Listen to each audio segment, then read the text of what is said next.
So sa secret. Mahal niyo yung kambing. Oo. Okay. Sige. Yung mga ano. Kambing nga, kambing. Ah. Yan ang pinuno. Yung bestseller. May isa ditoy, may isang bakarita, may isang mga bakarita. Sabay lang niya. May isang bakarita, may isa ditoy, may isang tinuno. Ano pang gusto mong tikman? Papaitan? Huwag na yung papaitan. Meron nun sa amin eh. Ah, meron sa inyo. Oo. Ito naman. Mga kakaiba naman. Isang order lang natin. Knuckles. Sige. So last time dinala nila kami sa ano, kay Kasak Mall. Ngayon, dito naman. May isa tinuno, may isa bakarita. May Mang Ed Bacareta. Ay, Juan, sinampalukan. Okay. Yun, kambing. Papaitan nga eh. Kanan? Kan, ada ka nung papaitan mo natin papaitan. Gado mamat, tatno. Snapper. Saan pa? Galing yan sa inyo? Vintage. Ah, vintage. Order. Pwede. Mabalin nag-request doon. Sabaw. Ipapaitan natin. Kaya nagsisili, no? Ay, sarap dito ah. So, secret kainan. Mainit? Siyempre ang sikat nga kasi yung nandun yung tinuro kanina. Pero yun din yun. Yun din yun dinadama. Iba-ibang kainan lang to. Oo. Pag sa slaughter kasi mas sikat yun. Napuntahan ng tourist. Pag bulalo, parang doon. Pero Pero syempre dito, pag lokal, depende. Dito nakain yung mga lokal. Hindi, mas masarap. Mas masarap dito kasi dito nakain yung lokal.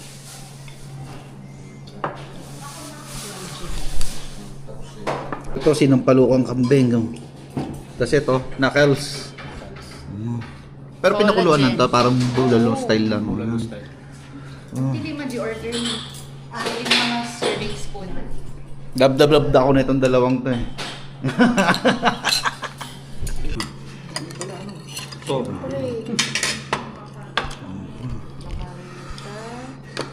Tapos dugo. Ay, hindi ako magdudugo ate. Sila Pwede. lang. dugo ito. Ito, pork. Parang lechon na ihaw. Sausaw mo dito, parang masarap. Kung nagkaroon yung dugo. Ay, sausawan tong dugo Oo. Ito. ng lechon. Oo. Ito, bakareta. Ito, bakareta. Beef yan, beef. Ito, pwede na to eh. Oh, tikman na natin. Sausaw mo sa ano, dugo.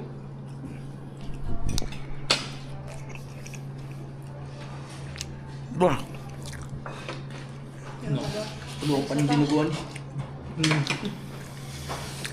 Teka lang. Ito, kilawin. Ito the best. Kambing. Kilawing kambing. Yan, the best. kilawin. Ito, salida. Oh. Ang pa na. May extra pa dito. Manula. Yung bakareta malambot to. Sure. Ito lagay ko. Ay, Bakareta. sige ba?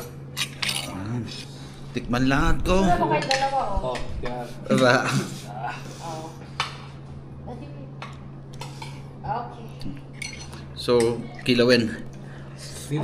Dito sila sumikat. Sa bakareta. Kaya bakareta rin. Harap na ko naman yung... Bakareta, lambot. Ang sarap na ano nila dito.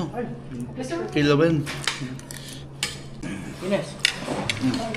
Ay, Para ko bilagdag ka sa agdan eh. Thank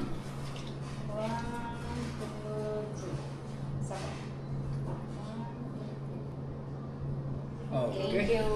Ang sarap niya no. Bot no. Dito naman tayo sa ano, sinampalukan.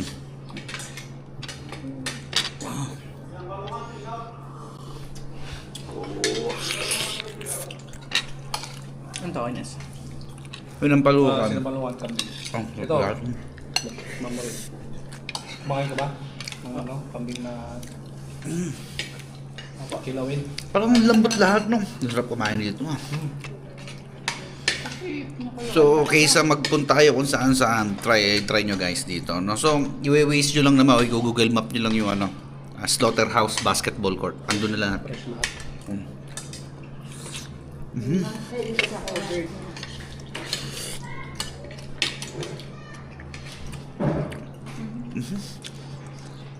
Sarap ng ulam. Sarap. Normally kasi pag kinain mo yung ganung kalaking chunk ng baka, makunat. Ito, ang sarap oh. Natutunaw sa bibig yung taba eh. So, pwede tayo. Sige, ate, may. Kalahati. Tapos, Yan, kung saan na yan, naka-record na yan. Solid beef knuckles. So, dito kayo kumain guys pag pupunta kayo dito sa Baguio. Huwag lang punta kung saan. I-waste nyo na lang agad Slaughterhouse, basketball court din, Mr. Bacareta o kaya yung marami doon, mga local foods. Sarap. Fresh yung baka, yung mga kambing, kung ano man yung serve nila kasi nasa tabi lang sila ng slaughterhouse. So, rekta, yung mga kinakatay. Rektang luto na.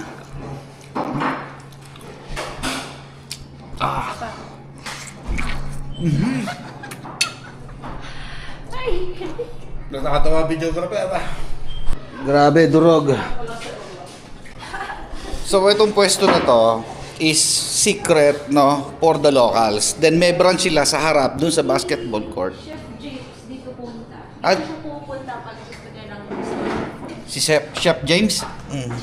Ah, Jeeps? Chef Jeeps. D.I.R. So, Dito si Erwan. oh wow. 1.5? Ito yung mga nagpunta na dito. Ano? Oo nga, nakita ko na to kay Erwan. Akay ni Solo. Kasi dinala ni Chef James si Erwan dito. Dito kasi dito ang bet niya. Akay ni Solo. So, Mang Ed, Bacareta. Oh. Chow Food Crawl, yung mga sikat na yung mga nagpunta dito. Tikim Stories. Ako, hindi pa ako sikat. So, wala pang dalang sticker. Wala sticker. Sikat pala yan. Boss. So, ito yung pwesto niya, no? Meron din dito. Kumbaga, itong pwestong to is for the locals, no? Dito nagpupunta yung mga lokal, yung mga taga dito, no? Tapos yung mga tourist o yung mga dayo dito sa Baguio is doon naman sila sa branch doon lang sa harap, sa covered court din. So, ayun o, yan. Ito yung Mindas Eatery, then yung ano, sa loob yung Mr. Bacareta, no? Then meron din sila parehas na branch dito sa labas. Sa kabilang court lang. Ayun Mang Ed Bacareta, then Mindas Eatery. So ayun, pang mga tourist, mga dayo, dito naman sa loob, secret place ng mga local. Ito yung mga local.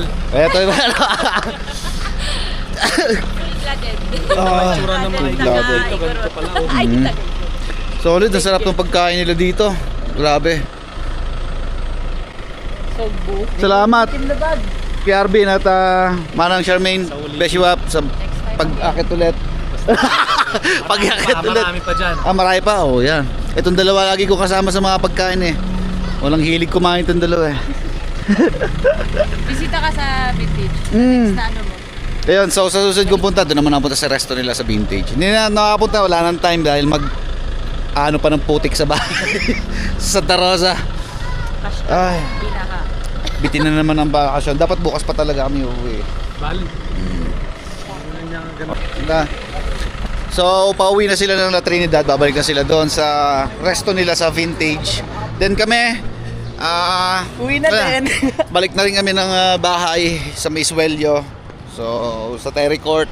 Suwing Santa Ayun, Rosa.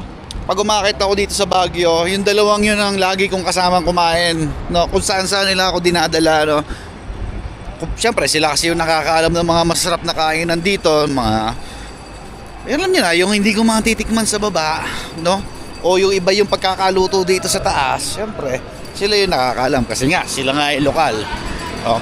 Kasi most common dito guys is mga tawag dito, ang mga sikat kasi dito is yung Beg. hindi pinakasikat, Baka nakaldagata. hindi yung ano, ba't tawag doon, hindi yung ano, yung gusto mong kainan,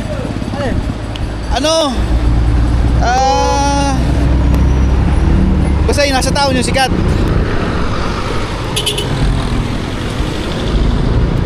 Taxi, sir. Taxi. Swelyo. Sa may Terry Court.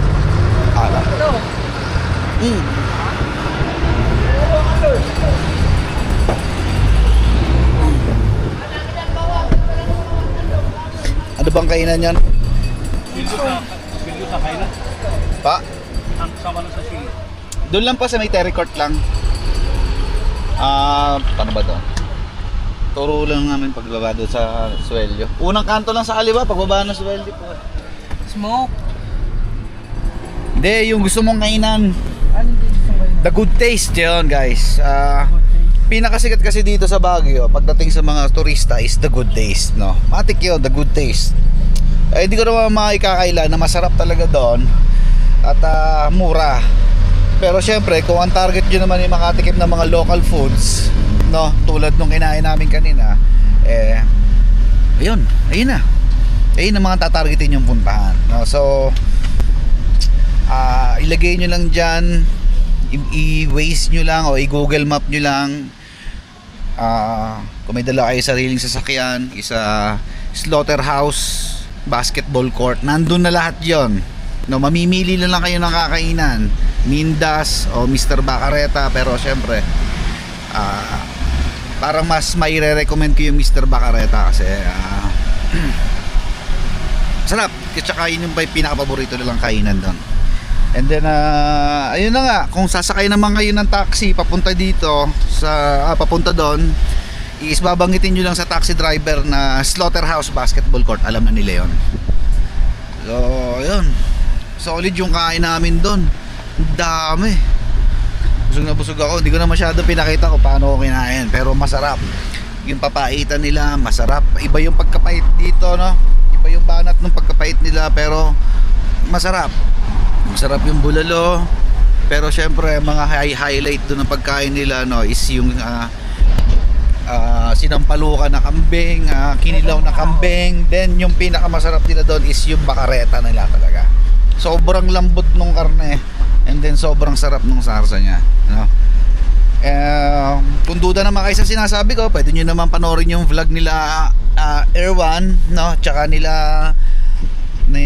nakita nyo mga pinatukan yung mga sticker doon, Chow Food Crawl, at tsaka si Chef Chips. So ayun, kung duda kayo sa akin, pero syempre kung gusto nyo lang naman makatikim ng mga local foods dito, sa Baguio, doon na punta. So pauwi na kami, guys, at magpe-prepare na rin kami para pagbiyahe pabalik ng Santa Rosa, Laguna. So shoutout ulit sa family ni Charmaine and ni Kuya Arvin, no? Salamat lagi sa pag-aasikaso nyo sa akin. Yaman na